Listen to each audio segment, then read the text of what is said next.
Hello बच्चों, let's see this question and the question says assertion is saying in sigmoid growth curve population finally stabilizes itself and its reason is saying finally the death rate increases than the birth rate and the options are both assertion and reason are true and reason is the correct explanation of assertion. Option B is saying both assertion reason true but reason is not the correct explanation of assertion. Option C assertion true but reason false. Option D assertion false but reason is true and option E both assertion and reason are false. So पहले तो हम लोग की concept देखेंगे. इसका की concept है logistic growth. So इसकी concept is sorry concept is sigmoid growth. Sigmoid growth. अब ये सिग्मोइड ग्रोथ क्या होता है? What do we mean by sigmoid growth? Sigmoid growth का मतलब क्या होता है? तो बेसिकली सिग्मोइड ग्रोथ ये एक तरह का ग्राफिकल रिप्रेजेंटेशन है.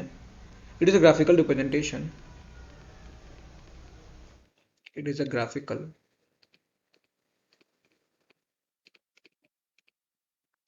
representation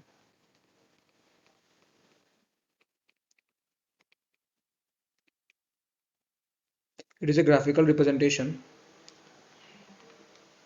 of the patterns of growth of the pattern of growth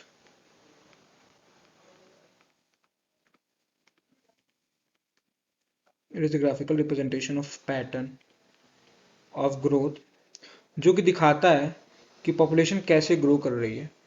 so that which shows that population density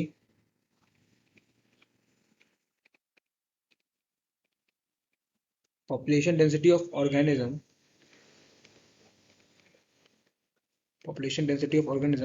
ये पहले जो है शो करती है कि पॉपुलेशन डेंसिटी ऑफ ऑर्गेनिज्म ये इनिशियली स्लो इंक्रीज करती है, फिर रैपिडली इंक्रीज करती है, फिर डिक्लाइन करती है तब तक जब तक जो है ग्रोथ रेट जीरो नहीं हो जाती है, फिर फाइनली स्टेबल कर लेती है अपने आप को. तो ये शो करता है shows that density of organism increases slowly. दिखाती है कि डेंसिटी ऑफ ऑर्गेनिज्म पहला इंक्रीजेस स्लोली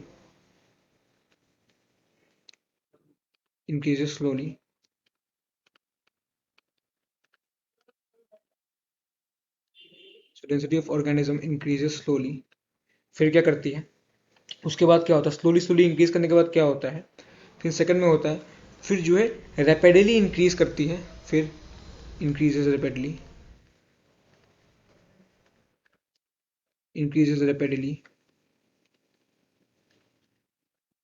स्लोली इंक्रीज करती इनिशियल फेज में, तो इंक्रीजेस स्लोली इनिशियली.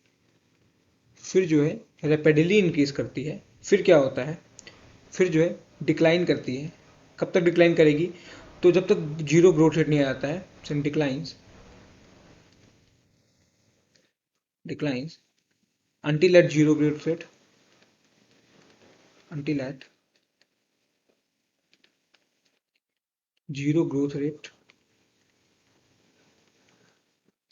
और एट लास्ट सबसे आखिरी में अपने आप को स्टेबलाइज कर लेती है. आखिरी में स्टेबलाइजेज इटसेल्फ.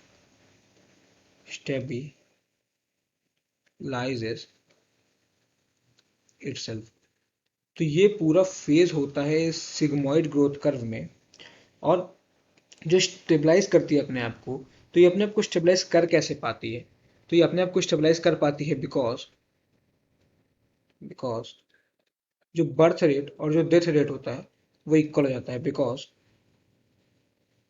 मॉर्टैलिटी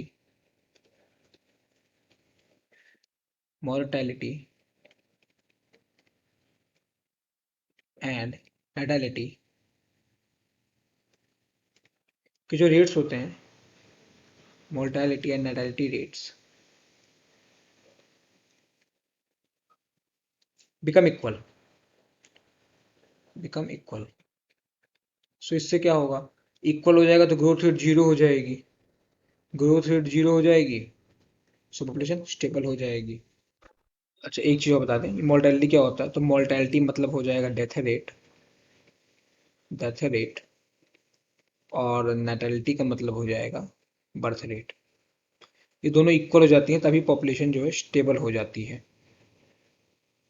सो अपने क्वेश्चन पे आते हैं। हमारे क्वेश्चन हमसे पूछा जा रहा है कि इन sigmoid growth curve population finally stabilize itself. तो बिल्कुल सिग्मॉइड ग्रोथ कर्व पॉपुलेशन अपने आप को फाइनली स्टेबलाइज कर लेती है, तो बिल्कुल सही बात है।